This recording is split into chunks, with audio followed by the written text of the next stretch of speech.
आप सभी को मेरा नमस्कार। जो ये एपिसोड देख रहे हैं, this is the Indians abroad.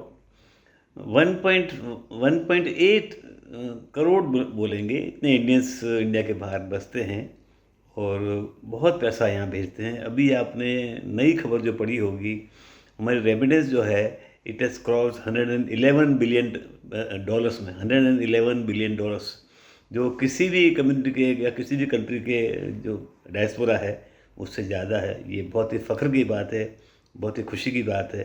हमें से जो जाना चाहते हैं, बाहर बसना चाहते हैं, खुशी से जाएं। बच्चों को आप बाहर पढ़ना भेजना चाहते हैं, खुशी से भेजें।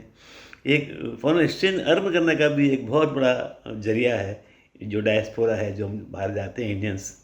चलिए इस वीडियो को देखते हैं, ये आपको समझाएगा कि why Indian diaspora is so powerful. चलिए देखते हैं।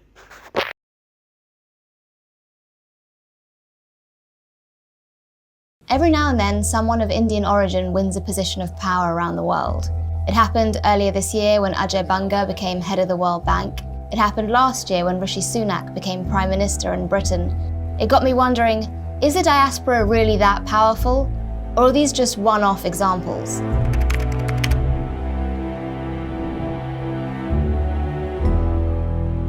I'm Avantika Chilkoti and I'm international correspondent at The Economist. There are 280 million migrants around the world. About 18 million of them come from India. That makes it the world's largest diaspora. But it's not just the size of the Indian diaspora that makes it so powerful, it's the massive span of countries that they've moved to. There's lots of Indians living in the Middle East, in countries like Saudi Arabia and the UAE, working in construction and hospitality. Reporting in Kenya a few years ago, I was really struck by the number of business people I met who were of Indian origin. Some of these people were third, fourth generation Indians, but they still visited India. They still seem to have a little community there in Nairobi. And they all seem to still hold on to their Indian roots. And perhaps most importantly for the power of the Indian diaspora, there's lots of Indians living in America, Australia, throughout Europe.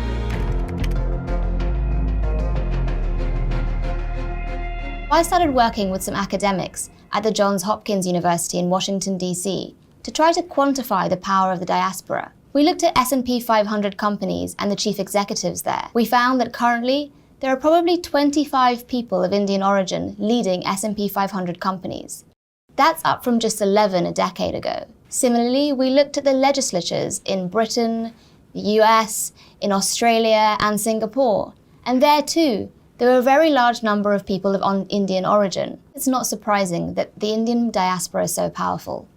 India has all the ingredients to be a top exporter of talent.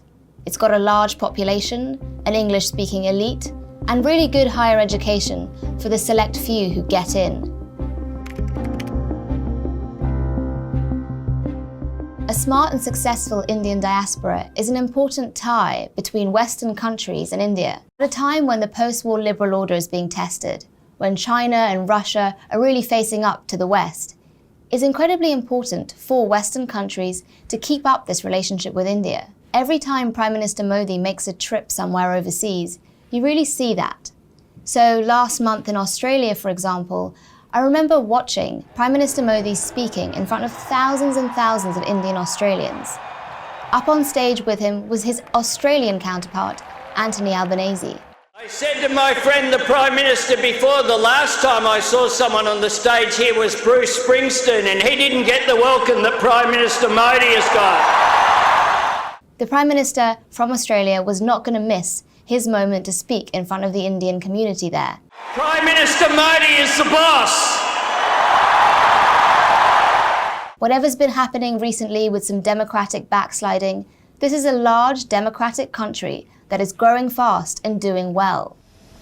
Mr. Modi heads to America soon.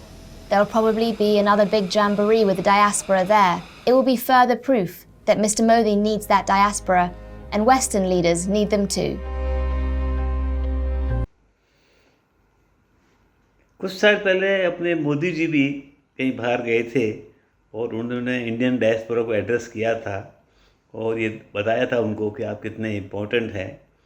तो वो video भी देख लिया जाए और हमारे ये प्रधानमंत्री जो हैं इस इम्पोर्टेंस को खूब समझते रहे हैं और उन्होंने उनका मॉरल भी खूब हाई किया है कि yes you are doing a very good service for the country. चलिए देखते हैं इस वीडियो। और मैं आपको याद दिला दूं कि इस चैनल को आपने सब्सक्राइब ना किया हो तो फ़ौरन कर दें और अपने दोस्तों को भी फॉरवर्ड करें और पसंद आया तो लाइक भी करें। चलिए मिलते हैं अगले एपिसोड।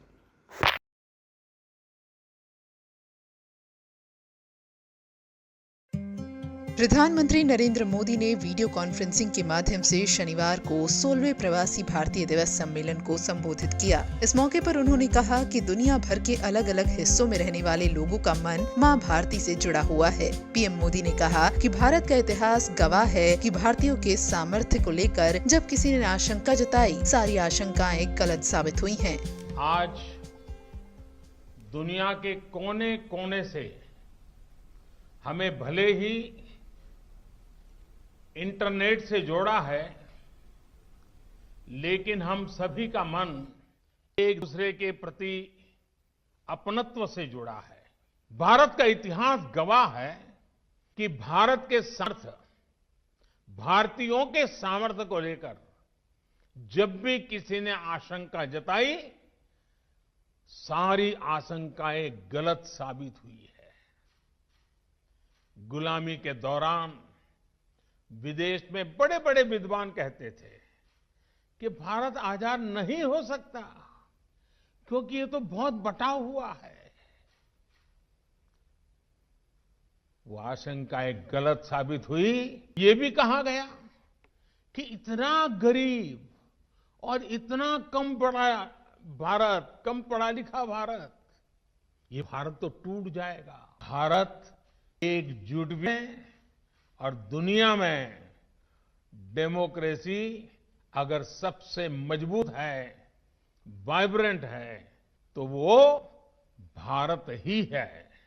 पैंडेमिक के इस दौर में भारत ने फिर दिखा दिया कि हमारा सामर्थ्य क्या है, हमारी क्षमता क्या है। इतना बड़ा डेमोक्रेटिक देश जिस एकजुटता के साथ खड़ा हुआ दुनिया में नहीं है। पीपीई किट्स हो, मास्क हो, वेंटिलेटर्स हो, टेस्टिंग किट्स हो, ये सब भारत बाहर से ही मंगाता था। आज इस कोरोना कालखंड में ही उसने अपनी ताकत बढ़ाई और आज भारत न सिर्फ इनमें सेल्फ रिलायंट बना है, बल्कि इनमें से कई प्रोडक्ट्स का एक्सपोर्ट भी करने लगा है। आज भारत दुनिया के सबसे कम फैटेलिटी रेट और सबसे तेज रिकवरी रेट, उन देशों में भारत एक है। आज भारत एक नहीं, 2 made in India corona vaccine के साथ मानवता की सुरक्षा के लिए तैयार है।